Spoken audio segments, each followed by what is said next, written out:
Action. Hey guys, welcome back to my YouTube channel. This is Ella here. So I wanted to pick up from the first video and tell you guys some tips of what you should know before you try to travel to Nigeria. So the first, I think everybody knows this, make sure you have your passport. I'll post all the links in the description. But yes, so let's make sure we get our passport. One thing that we want to look out for is you want to make sure that you have at least 6 months on your passport before it expires because you need a visa. The visa process, it was totally ridiculous, guys. I'm not even going to lie to you. Prepare yourself for the worst. So you need to go, I'll post the link below. But you need to make sure that you have all of your paperwork. You need to apply online first, and then you need to schedule an appointment, go in person, drop off all of your documents, and then once you actually get in there and everything is submitted, it's pretty fast, but the process to get there is pretty grueling, so prepare yourself for that.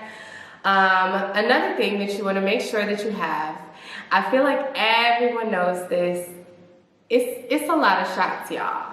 I'm not going to lie to you, I'm not going to sugarcoat it, but what I will tell you is you want to make sure that you're safe.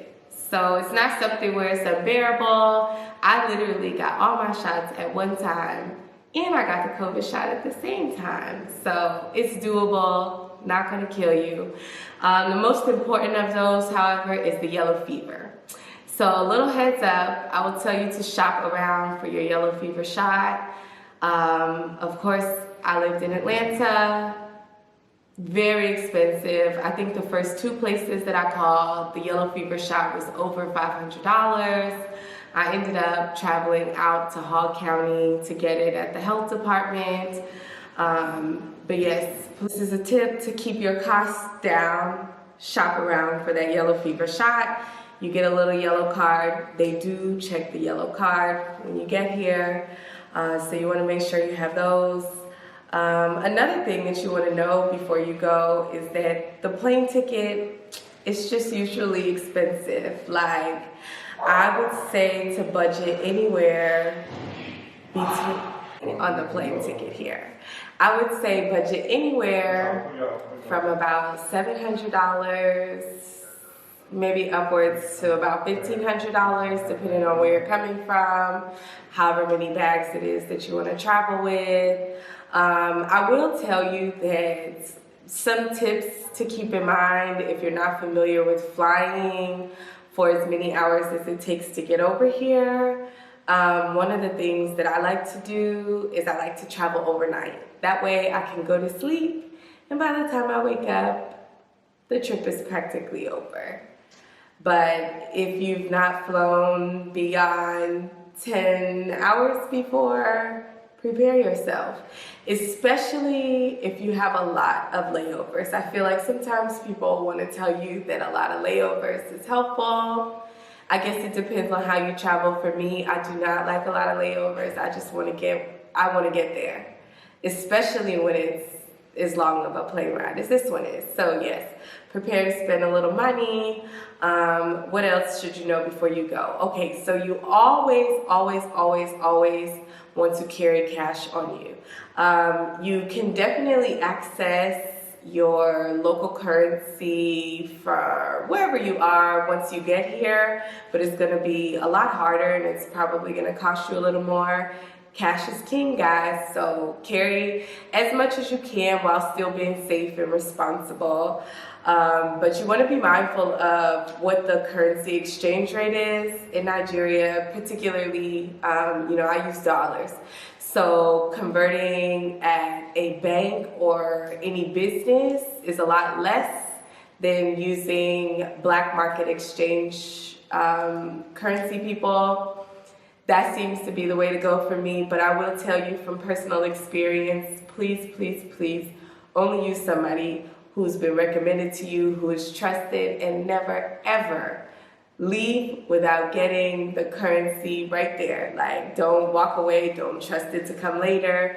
You want to make sure that whatever transaction you're doing is finished right there in front of your face, and then you can carry on. But you want to be mindful of that. Let's see, what else do you want to know before you go? Oh, places about where to stay. And this is on a temporary basis. I know we're going to come back again and we're going to talk about places to live and things of that nature. But on a temporary basis, while you're, maybe just here for a short time, if you are here and you want to come permanently, but you want to, to buy yourself some time, Airbnb for me was amazing.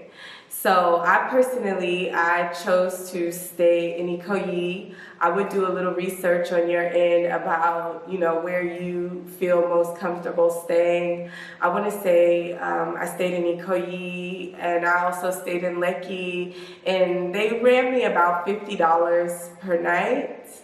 So depending on how long you stay, it's possible to get some discounts there, but just generally speaking, you want to make sure that that is in the front of your mind, because being safe where you stay is of high importance. Also, something that they do not tell you is that everybody who advertises 24/7 lights isn't always 24/7 lights.